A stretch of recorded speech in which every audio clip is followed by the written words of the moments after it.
Hi friends, in this series of fluid therapy, today I will talk about Isolyte-P. First is a disclaimer. This video is made for educational purpose only and there is no endorsement for any brand or a company.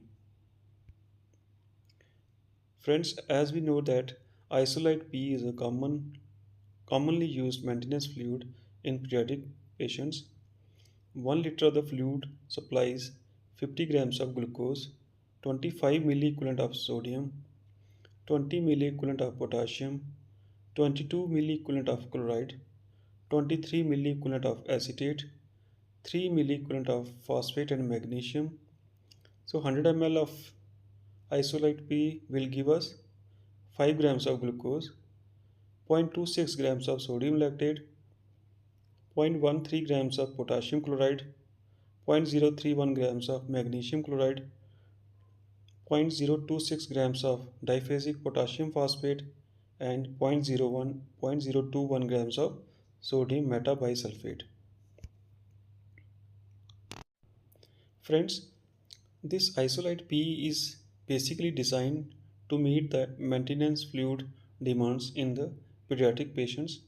It provides essential electrolytes, it maintains pH, it supplies water and calories.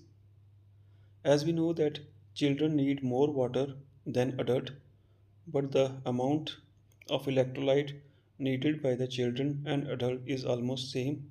So Isolyte P has almost double the water content but the same electrolytes as Isolyte-M.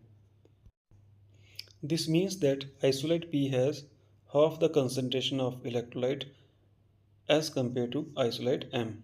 So it can also be used in adult when there is primarily water loss and only a small loss of electrolyte as seen in patients with hypernatremia. Indications for the use of Isolyte-P are it is mainly used as a maintenance fluid in infants and children who require water and electrolyte. It is also useful in conditions with excessive water loss or in patients who have inability to concentrate the urine as seen in diabetes insipidus. Coming to the contraindications, we should avoid it or it should not be used in patients with hyponatremia because Isolyte P has very low sodium concentration, that is 20 milliequivalent per liter. So it can further worsen the hyponatremia in the patient.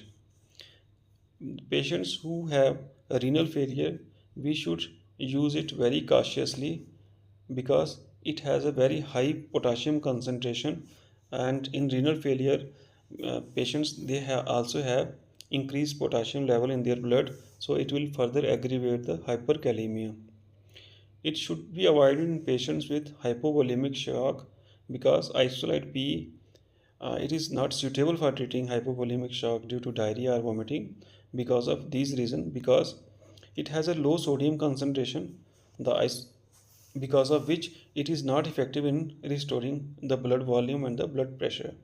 It has high potassium concentration, and in children who have low urine output or have some kidney issues, this will further aggravate their hyperkalemia.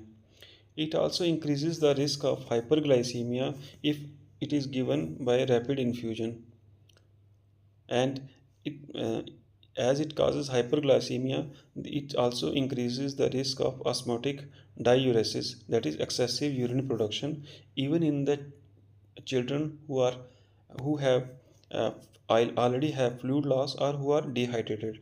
So this is not a desirable fluid as a maintenance or as a treatment option in patients with hypovolemic shock or renal failure or hyponatremia.